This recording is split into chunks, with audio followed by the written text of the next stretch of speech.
The storm arrives like a choir of broken glass, the sea taking huge, furious breaths against the shoals, as Elias runs the knife edge of basalt with a rescue bag thudding his hip. A white flare scars the clouds and falls in ragged arcs, and for a second he thinks, lightning.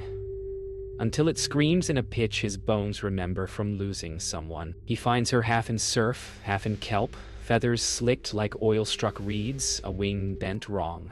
The lighthouse lamp turns rain into falling coins.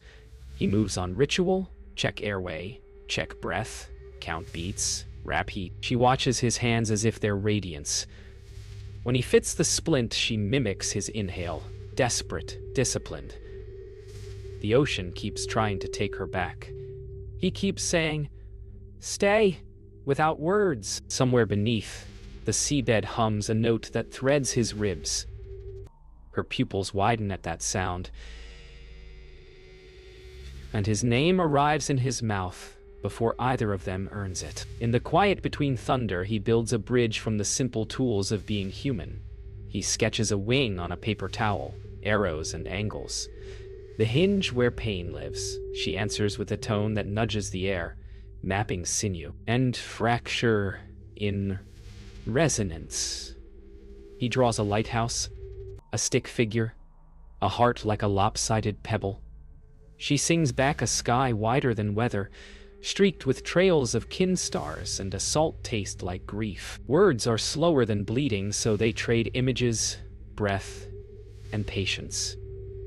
When she imitates his name, Elias, it arrives as a chord that warms the room's steel. He points to the splint, to time to rest. She points at his ear, cocks her head, hears the sand in his sound, and hums an answer that smooths it. For the first time in years, the foghorns beat outside doesn't feel like a reprimand. It feels like a metronome. He explains with gestures what his training demands. Limit movement, manage pain, respect shock. She answers by tracing 2 fingertips along his wrist and letting a fine vibration pass into him. Warning and invitation. Brave. She draws a circle with her nail around his watch, taps 3 times, shows him her palm, marked by faint latticework scars, then clamps her hand over her heart and mouths a word he feels, rather than understands. Bond. The room tightens with the storm's breath. Instruments hum sympathetically. She sketches rules in air. Yes, with eyes open. No, with palms apart. Time counted, breath matched. Stop if the room tilts. He thinks of every oath he's ever sworn and how none of them mentioned singing stones or strangers whose pain fits his hands like truth. On the wall, the barometer needle sinks. He nods. The note between them brightens. Thin as a wire, strong as a held gaze. Consent becomes ceremony. He wipes the blood from her feather edges, ties the final knot snug but kind, and rests his brow to hers without weight. She lifts her unbroken wing and shelters the space between them. A hush inside the howl. He speaks aloud, though she already feels it. Yes. She replies in 2 soft tones, and a third harmonic that seems to come from the floor, and the lantern flame gutters as if listening. The first pulse of the Aurelia slips through his wrist where hers holds him. It is salt, winter light, the ache of distance is crossed. The throb of a bone trying to remember its shape. His tinnitus blurs into a shoreline where gulls are made of silver thread. Her pain finds him. His steadiness finds her. They breathe 4 counts in, 4 out. Time becomes threaded glass.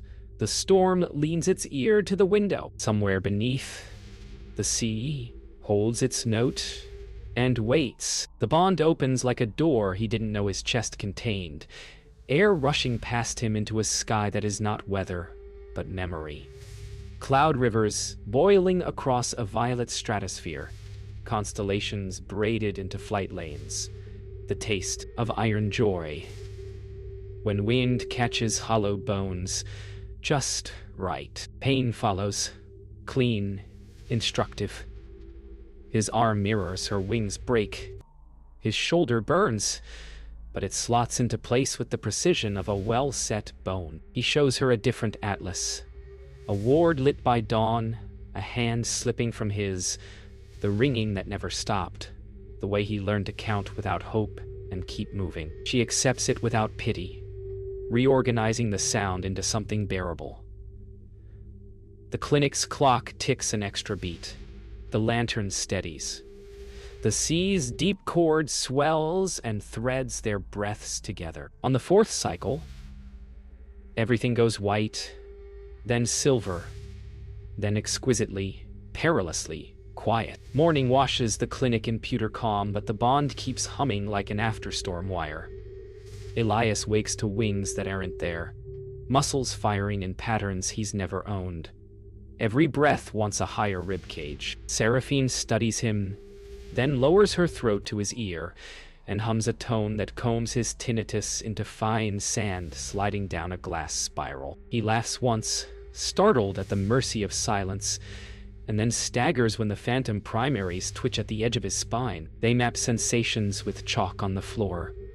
His steps, her wing beats, the places their pulses braid unevenly. When she flexes, he tastes copper and ozone. When he closes his eyes, she sees his childhood beach, bottles of light bobbing like buoys. Neither speaks much. They are both busy, not drowning in each other. Outside, the surf practices saying their names without permission. Practice becomes ritual. 4-count breaths, 3-count steps, bandage tightening on the exhale, releases on the 5th. Elias tapes new braces in feather-like patterns he's learned from watching her sleep. Seraphine mirrors his posture until their silhouettes rhyme on the wall. He teaches her the human trick of stillness before pain. She teaches him to ride its crest instead of bracing, to let it pass through like a wave that refuses to break. They annotate the rules with gestures. 2 fingers for stop, open palm for reset, knuckles tapped twice for "you are slipping." His tinnitus returns in brief splinters, but she smooths them without touching. And in the quiet, he realizes she is carrying his grief the way he carries her wing. It is not fair. It is not safe. And yet the knot in his chest loosens, just enough to let air in. By dusk the weather clears, but the shadows thicken in ways that ignore physics. The bond's filament glows faintly between their wrists, a heat one could mistake for comfort. When the lighthouse lamp turns, it cuts the bay into alternating panes of dark and mercury. And in those dark panes something moves, slick as oil, shaped by fear into almost hands. Seraphine stiffens, pupils pulling wide. The tone she sings is not for Elias, not even for herself, but for the unseen. Warning, boundary, prayer. The knocked drift closer, a hunger for signal made flesh. Elias kills the outer lights on instinct and shoulders her weight toward the stairs, counting aloud to keep them both inside the rules. The things outside press the windows until the panes bow like held breath, then slide away when the bond dims. Predators, he thinks, and finds himself angry enough to shake. Engines slice the evening. Low, patient, professional. A skiff noses into the cove without running lights, hull matte to swallow moon. Through the lantern's slit, Elias glimpses a woman at the bow with binoculars and posture like a metronome. Calm, exact, predatory. She taps her earpiece, and the skiff's antenna tilts toward the lighthouse, sniffing for frequencies. Seraphine's crest feathers flatten. The bond tightens to a wire that hums of caution. He douses the lamp, counts their breaths, feels the phantom wings press him back from the window. The skiff drifts, testing currents, then idles, unafraid of rocks it must know well. Elias writes one word on his palm and shows it to her. Danger. She nods once, answers with a tone that lives between heartbeats. Outside, Captain Vale listens to the night as if it's a ledger and the sea owes her numbers. They try to slip the skiff by taking the cliff path, Elias half carrying Seraphine while the bond stays throttled to a hush. But terror is luminous. and the knocked love light. Shadows pour from the rock seams like cold smoke, and brush his sternum a touch that isn't touch, leaving frost where heat should be. Seraphine shudders and flares a countertone. It blasts his tinnitus back into a scream and then dissolves it. But the recoil staggers him. Veil's beam snaps on, surgical white carving the path, and a shout fractures the quiet. Elias does what he has practiced. 4 counts in, 4 out, weight low, eyes on the next foothold. What he hasn't practiced is the hollow now forming under his ribs, a darkness shaped like a handprint where the knocked tried to learn his name. He tightens his grip and moves. Morning brings a surgeon's clarity, the kind that slices kindness into rules. They draw borders with tape on the clinic floor, a box big enough for 2 bodies and a bond kept to a hush. Touch becomes cartography, knuckle to wrist for here, palm to sternum for danger, 2 fingertips at the temple for too much. They test respiration ranges and discover where the filament brightens to pain, the sharp corners of laughter, the sloppy edges of fear. Elias paces the box in measured strides, counting out loud. Seraphine mirrors him with careful wing flexes, the ruined side refusing, and then, increment by increment, concede. She sings a ladder of tones. He notes which ones sand the tinnitus down to velvet, and which ones sharpen it to wire.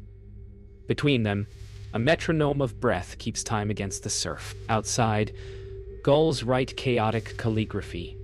Inside, they practice not becoming a single sentence. Limits hold until they don't. A misstep. Elias leans in too fast at the apex of a stretch, and the filament surges, a live wire whipping through wet air. Vertigo knifes the room. The ceiling tilts oceanward. His nose floods warm, metallic, immediate, and his hands forget whose they are, reaching for instruments he doesn't own.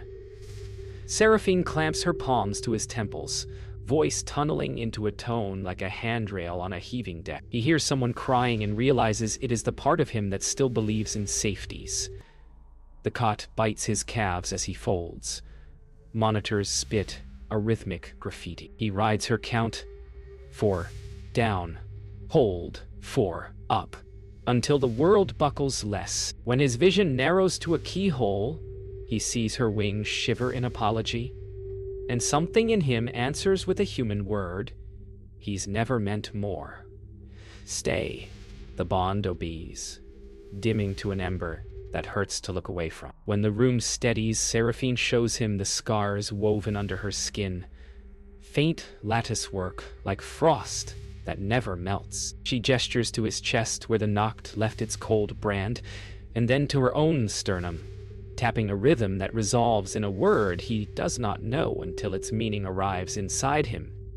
Imprint. She shapes the danger with patience, how lumen pairs carry each other's echoes until they fade into shared grammar, how human minds, without the bone architecture for flight, keep the echoes, hoard them, mistake them for self. She tells him about convergence in a sequence of tones that tastes like lightning and sleep, and about the minutes beyond which hearts fail to remember their singular beats. Elias listens to forecasts he can't chart, then draws a small box on his palm and writes, in shaky letters, me. He opens his hand to her. She nods. Boundaries can be tenderness too. Night returns with an accountant's patience. Somewhere offshore, a radio chirps the way gulls daunt, and the lighthouse's old copper sings back a sympathetic buzz. Vale has learned the bond's hum and is walking it down like a hunter with tracks fresh in snow. Antennae sprout on the cliff road, slim as reeds, each one sipping at the air for the specific tone that means 2 creatures are trying to be careful. Elias feels the filament tug, as if ashamed to be so findable. Seraphine dims herself until her glow is only memory. The clinic seems larger without her light, emptier in ways that insult caution. They black out windows, pack essentials, rehearse exits with the quiet of people who know talking will cost oxygen. For the first time, Elias hates the lighthouse, its habit of announcing. He palms the brass banister goodbye and wonders what his hands will be if they cannot be used for staying. They descend to the boathouse when the tide turns slack, the world caught mid-breath. Seraphine pauses at the threshold and touches the air as if it were glass, drawing a vertical line that becomes a melody he feels along his spine. The sea answers, not with waves, but with architecture. A resonance that is shape and instruction, a chord that opens in him like doors on hinges he never knew he carried. She looks at him the way surgeons look at instruments before brave cuts, and finally tells him the mission without metaphor. There is a structure beneath the cove, a spire that remembers songs. Alone, she cannot open it, but a bonded pair, a true pair, can. The risk is not only depth or veil, it is the time their hearts must share to make the stone listen. He tastes fear like brine, then nods, because the only thing worse than danger is meaning that goes unmet. The sea waits, patient as an oath. Night takes the sea back into itself, turning the cove to obsidian, laced with slow fire. Elias lowers the skiff's motor and lets silence be their camouflage. Seraphine kneels at the bow, bandaged wing braced, throat brightening as she releases a sequence of low tones that ripple the surface like breath over glass. The water answers with geometry. Veins of pale luminescence unknot and realign into a corridor that tilts downward, a path more felt than seen. Fear arrives honest and cold. He stows it by counting. 4 in 4 out. They slip beneath, masks fogging then clearing, their tether line thin umbilical to air and sky. Pressure closes like a careful fist around his ribs, and the bond thickens to a living rope. Her pain maps his shoulder. His steadiness cools her fever-bright tremor. Kelp fronds part with ceremonious patience. Rock becomes crystal, becomes organ, becomes a door he understands with his bones before his eyes can claim it. The deep has been waiting. The spire receives them like a cathedral that remembers how lungs work. Columns of faceted mineral rise from the seafloor, humming at the edge of hearing, each plane catching their lamplight and returning it as breath-shaped color. Seraphine gestures, palms together, then apart. Listen. Elias stills his heartbeat to the metronome she offers, and in the held space, a chord blooms as if struck not by mallet or bow, but by intention. The sound rearranges the water. Silt lifts and hovers, forming spirals that echo the curl of her feathers. He feels history as pressure. Flights taken, names sung, doors opened by pairs who trusted a rule more than they feared a cost. When she touches the nearest facet with 2 fingers and his wrist presses reflexively against hers, the surface dilates, an iris of light turning toward their shared pulse. He tastes copper and electricity, and a little of his own old grief, suddenly admissible and suddenly music. They pass into a gallery of memory. Corridors etched with faint reliefs that are less pictures than instructions. The bond brightens, a tuned wire threading their motions into duet. Elias feels her relief at the spire's certainty, the way a compass sighs when it finds north. She tastes the way his stubbornness clicks into form when given a job big enough to justify it. Their lights pick out a central nave where the ceiling arcs high and black as sleep. There, on the dais, an instrument like a grown organ waits, ribs of crystal strung with shimmering threads. Seraphine sets her palms upon it. He mirrors her stance, and together they breathe, the opening of a song that isn't sound but architecture arranged in time. It is almost enough to make them forget the world above has teeth. Almost. Footfalls arrive as a disrespectful counterpoint, boots on stone, respirators sighing, professionalism without reverence. The chord falters. A voice like a ledger clears its throat. Captain Vale enters as if the chamber were hers by prior appointment. Mask off, eyes bright with the mathematics of opportunity. Beautiful, she says, and the word sounds like inventory. Dampeners unfold from her crew's cases, spidery frames that bloom into lattice domes, their mesh sipping at the very frequencies that keep Elias steady. The bond thins to a thread, Seraphine sways, feathers dulling as if someone turned their stars off. Elias steps to catch her and feels his phantom wings rip once. A pain, with purpose and warning. Vale's gaze lands on the wobble of their breath and sharpens. "You'll help me open it," she says, not asking. He tries to negotiate with facts. Bone healing, time limits, the physics of not dying. She negotiates with leverage. Licenses, salvage law, a skiff at the only exit. The dampeners purr. The chamber's harmonics drop a register and the instrument before them closes like a throat, refusing a swallowed word. The world narrows to enforced quiet. Without the spire's lift, pressure becomes weight. Without the bond's full voice, every motion is so low and clumsy. Veil gestures and cables snake toward the organ like intravenous lines. Her techs tune the dampeners until the water tastes of pennies and interference. Elias feels the clock in his blood start to shout. He leans to Seraphine's ear and breathes their count. Louder than caution. She answers with what she can, a hum, smothered by the mesh, but stubborn enough to mark a path back. He sees an old knight on a very different floor, a hand he couldn't keep warm. He refuses to let that memory rhyme. "We open it, or nobody does," Vale says, irritatingly calm, as if option trees were mercies. The instrument remains closed, sullen as a sealed eye. In the moment before the crew moves to bind their hands to its ribs, the spire stops singing entirely, and the silence hits with the softness of a hammer. Restraints turn the chamber into a slow-clocked heart, every beat measured through mesh and metal. Elias's wrists tingle where the dampeners comb the bond down to threads. Seraphine's feathers lie dull as ash, her breathing clipped to fit the cage of interference. Words would leak value, so they trade pictures along the filament, his hand sketching a broken circle with a gap left on purpose. Her answer, a braided loop that slips through itself and comes free. He closes his eyes and sends the texture of friction burn across his palm, the way tape fails when heat swells glue. She returns a tonal diagram of resonance points on the dampener struts, weak ribs in the web. Vale paces the perimeter with accountant's focus, not cruel, just convinced. Elias tastes copper resolve and catalogs the room. Cable slack, latch pin, techs, impatient foot.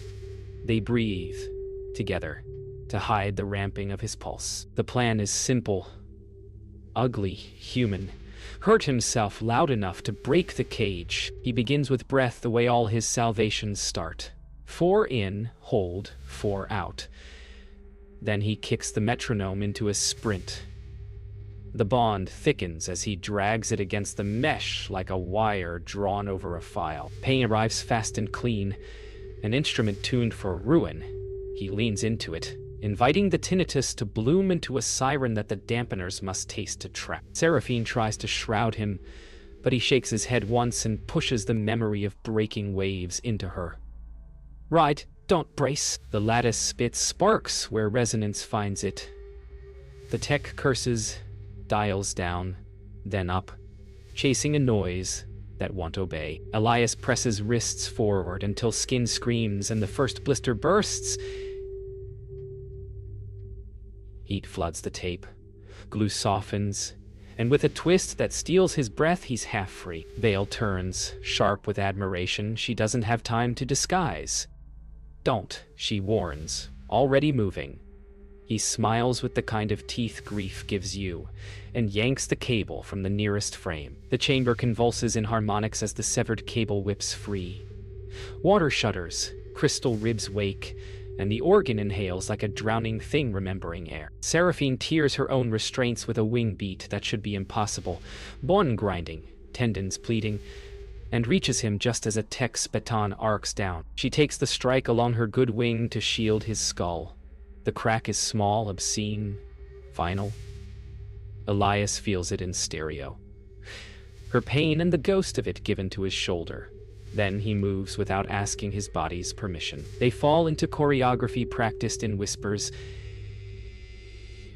His shoulder to the attacker's ribs, her hand to the remaining frame's throat.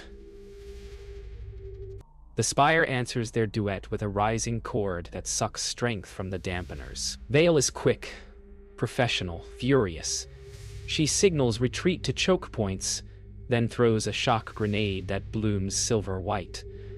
The blast cancels song for a beat. In that beat, they run, one wing half dead, one heart burning too bright. They surface under a sky that has traded rain for wind and malice. The lighthouse hunches against the cliff, windows blacked, its lantern a blind eye that remembers fire. Vale's crew pours up the path from the cove, angry, organized. Behind them, the Nox skein toward the brightest wound. Their bond now, ragged but loud. Elias staggers with Seraphine tucked against his side, wing bound tight with a strip torn from his shirt. The two of them one lopsided engine. He kicks the boathouse door and throws a flare into the oil-slick floor, then another up the stairwell. Fire answers like a friend who never asks why you waited to call. Heat buys them seconds and makes the Noct hesitate at the threshold where light gets violent. Wood screams. Glass avalanches. Vale curses below as the staircase becomes a kiln. Elias threads the path he knows blind. Handrail, 3-count turn, crouch at the beam. The lighthouse groans the way old bones confess storms. Tonight, it will not survive them. On the cliff top, the wind shears smoke into banners that taste of salt and endings. Seraphine sways, both wings bound now, one by healing, one by sacrifice.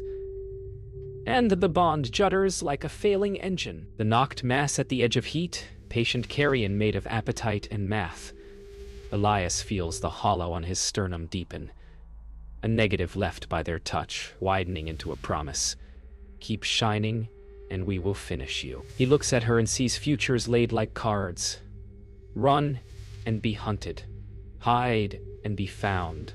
Sever and live small.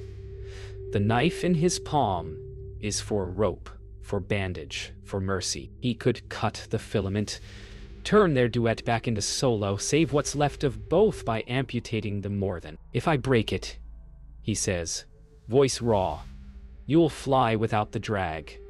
She shakes her head once, then presses his hand to her throat, where the tones are born.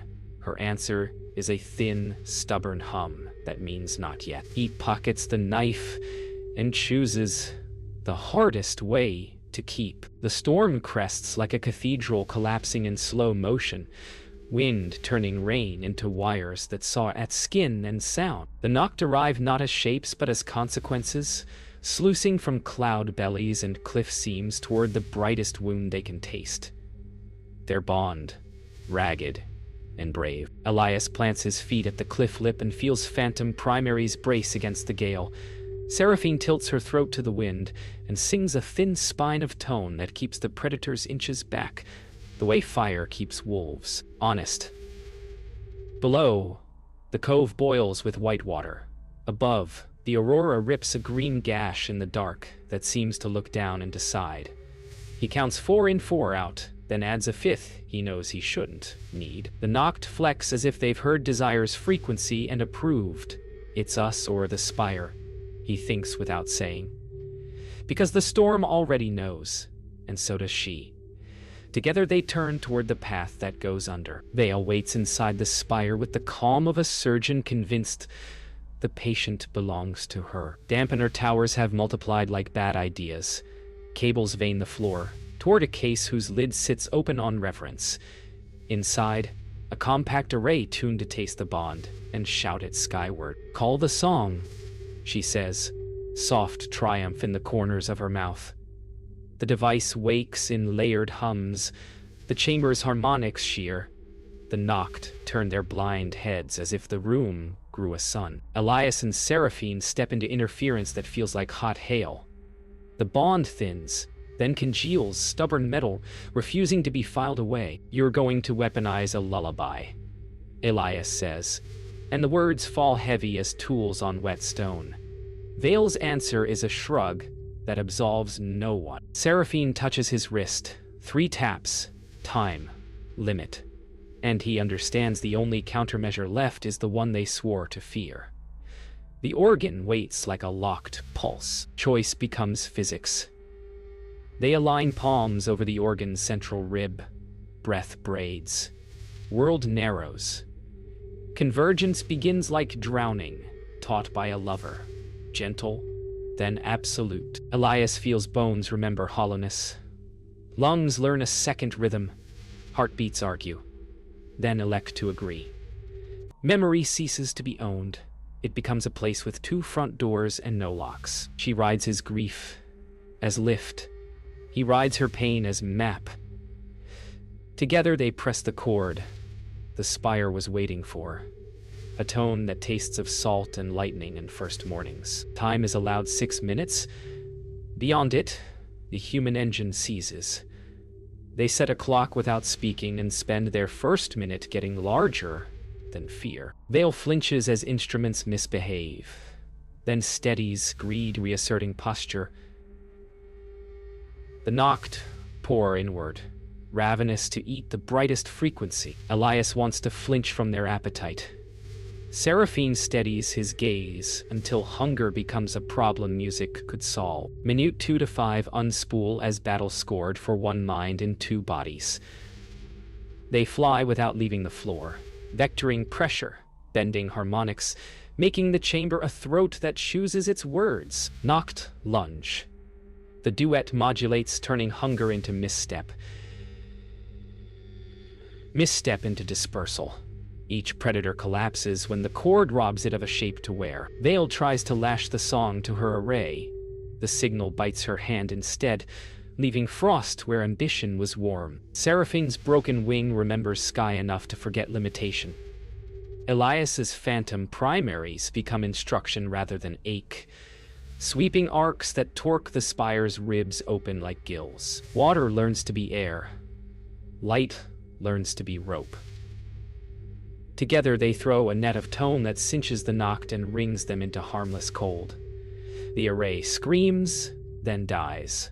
The dampeners tear like wet paper. The spire wakes fully, a vast lung drawing in their courage and returning it as weather. The 6th minute arrives with the authority of a tide. Victory is a taste on the back of the tongue. Metallic, ecstatic, earned. And then the meter in Elias's blood hits red. The shared heart tries to remember which of them it belongs to. It fails with tenderness. He feels the cliff where self ends and steps off because she needs the air beneath that leap. Seraphine pours breath and rhythm, and a scream held silent into him. The spire sings, "Thank you," in a key that sounds like dawn through bone. Vale stares up as Aurora spears descend into the chamber, like kin walking on light. All prophet theories shriveling in their glow. Elias's vision narrows to silver, then to a coin dropped in a well, then to a filament that says, "Keep if you can." He gives her every keeping he has, and when the clock strikes 6, his body obeys physics and simply, merciful, stops. The song does not stop. It lifts. It carries. It chooses to remember him. Silence holds like the inside of a shell, then breaks along seams of light. Pillars of Aurora stride down through the open spire, walking as if gravity were a rumor. The chamber inhales for them. Threads of radiance unscroll from the ceiling and braid around Seraphine, reading her as kin, indexing the scars she's earned, blessing and beckoning in the same gesture. She clutches Elias with both arms, unwilling to trade weight for ceremony. His body is steadied into stillness by the water's careful hands. His name is a bright absence in the chord. The pillars sing in architectures. Return, repair, release. Seraphine answers with a counter melody that makes space where there is none, sketching a channel through which the impossible might politely pass. Outside, the storm leans its ear to listen. Inside, the spire remembers the first pairs who sang doors open and paid the minutes with courage. She bows her head once, a vow measured in breath, and asks for him back. Her last gift is not grandeur, but arithmetic. She splits the bond the way a river splits around a stone and lets only the thinnest vein cross, A filament that will not drown him yet might teach his heart another beat. The kinlight resists. Their laws are older than storms, made to keep singers whole. Seraphine bargains with biography, pouring failures and kept oaths through the channel. Nights of bruised wind, a wing set wrong then right, a human who counted her pain into bearable units. The filament threads Elias's sternum, finds the hollow brand the knocked left, and stitches around it with faint, stubborn light. The chamber tightens as if a fist were unclenching. A pulse stutters under her hands. Not steady, not hers. A first footstep on a floor that may hold. She shortens herself for him, dims a lattice of her own memory to make room where his life can fit. It hurts in a way the spire respects. Breath returns as if borrowed from a future that changed its mind. Elias inhales a shallow tide and opens his eyes to a ceiling refitted with morning. Silver feathering across facets, salt glitter riding every beam. Sound arrives first. No scream of tinnitus, only a distant choir of weather tuning itself. His chest aches where the filament anchors, a new metronome tucked under old ribs, shy and insistent. Seraphine is close enough that her pulse is a warmth against his wrist. When he turns, her smile looks like the space you make around a fragile thing. He is not whole. He is oriented. Names snap back into their correct places, yet the world has a second caption that reads in chords and glows. He thanks the room because thank you won't stay inside his throat. The kinlight recedes, leaving a faint echo like a hospital corridor after visiting hours. Quiet. Holy. A little haunted. He swallows and says, "I'm here." The spire believes him. Vale survives the kind of revelation that should cauterize hunger, and instead only rearranges it. She stands with her hands open, palms rind where the array bit her, the accountant in her tallying losses she cannot invoice. A song that won't be owned, a structure that refuses to open to extraction. Two creatures who chose cost over compliance and were paid in a currency she never studied. For a long breath, no one remembers words. Then Seraphine turns and offers the single mercy available. Witness without spoils. Vale nods once, a concession that tastes like defeat until it doesn't. The storm has burned the bravado from her, leaving competence that could yet be used for care. She orders the remaining dampeners dismantled with the tenderness of an apology. Elias watches, surprised by the part of him that would rather forgive than win. Above them, Aurora fades to thread. The spire sings a low, satisfied note, like a door finally closed. Weeks later, the lighthouse wears new glass and honest scars. Char streaks remain where the stair screamed. The Fresnel lens turns again, this time by choice and with a heartbeat he recognizes as his own learning to duet quietly. The bond's partial thread hums like weather behind walls. Present, polite, alive. Elias tapes fresh gauze over a wing that now folds with dignified stubbornness. Seraphine watches gulls draw messy cursive across a sky that feels closer than roofs should allow. Vale skiff idles in the cove some evenings, not hunting, just keeping the channel honest. At night, the chord spire sends a tone that tastes of kelp tea and relief. Sometimes Elias hears footfalls in the fog and knows they are only his, and sometimes he hears wing beats and finds the space inside his ribs making room. They do not converge. They choose conversation. In the lamp's warm circle, human and him share weather and keep watch, half light, wholly decided.